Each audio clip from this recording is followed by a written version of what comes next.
नमस्ते दोस्तों, मेरा नाम शशांक है। मैं कक्षा 8 का विद्यार्थी हूँ। मेरे विद्यालय का नाम पूर्व माध्यमिक विद्यालय गोसेर बलरामपुर है।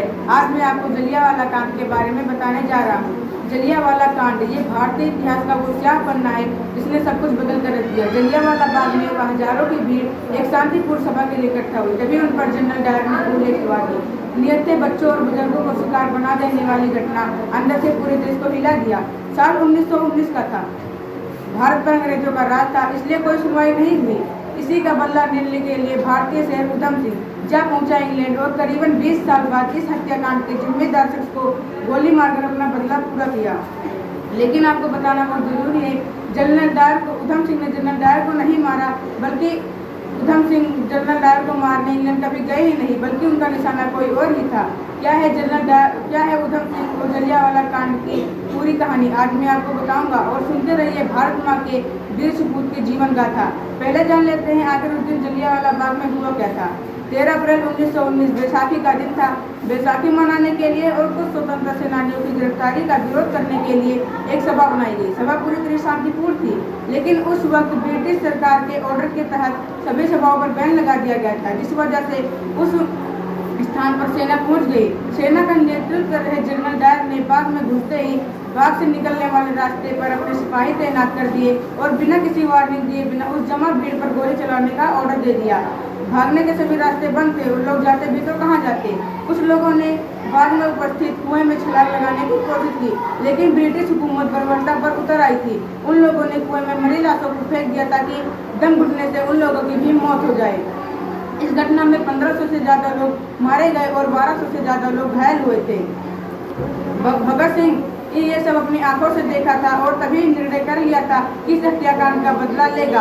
और आपको बताना बहुत जरूरी है कि उधम सिंह ने जिस डायर को मारा वो जनरल डायर नहीं, बल्कि जनरल डायर की मृत्यु तो 1927 में किसी बीमारी के चलते हो गई थी। और जिस डायर को हमारे उधम सिंह ने मारा वो जनरल डायर नहीं, बल्कि उस वक्त पंजाब के लेफ्टिनेंट गवर्नर के पोस्ट पर तैनात मिचाइल ओडायर था। मिचाइल ओडायर के कहने पर ही एक खूनी खेल शुरू हुआ था। और इन दोनों डायरों के नाम और स्पेलिंग में थोड़ा फर्क है। और एक डायर और था जो पंजाब में ही पैदा हुआ था और उस वक्त जलियांवाला बाग में वही मौजूद था और सैन्य टुकड़ी को लीड कर रहा था। उस डायर का नाम है रिजनोल्ड डायर। रिजनोल्ड डायर ने ही एक खूनी खेल शुरू किया था। उधम सिंह के माता पिता पहले ही दुनिया से जा चुके थे और इस घटना के बाद उन्होंने अनाथालय छोड़ दिया। और कहा जाता है कि हमारे भारत के शहीद आजम कहे जाने वाले भगत सिंह को भी अंग्रेजों के खिलाफ बगावत की जंग में उतारने वाली जलियांवाला बाग हत्याकांड भी थी। और उसके बाद उधम सिंह अमेरिका में जाकर रहने लगे और उन्हें एक दिन पता चला, बब्बर अकारियों के बारे में जब पता चला कि वे अंग्रेजों के खिलाफ संग्राम कर रहे हैं, तो वो लोग अमेरिका से लौटकर इंडिया आ गए। जब वे अमेरिका से इंडिया आ रहे थे तो उन्होंने एक पिस्तौल स्मगल करके लाए, पर पकड़े जाने पर उन्हें कुछ वक्त जेल में भी रहना पड़ा, लेकिन उनका मकसद साफ था, बदला। 1940 आते आते डायर रिटायर हो चुके थे और लौटकर इंग्लैंड जा चुके थे।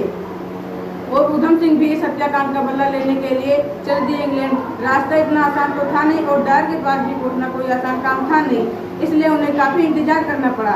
और उन्हें एक दिन ईयर ईस्ट इंडिया एसोसिएशन में डायर मीटिंग देने वाले हैं, उन्हें पता चला और अगले ही दिन वे एक अच्छे से अंग्रेज की तरह तैयार होकर कैस्टल हॉल पहुंच गए।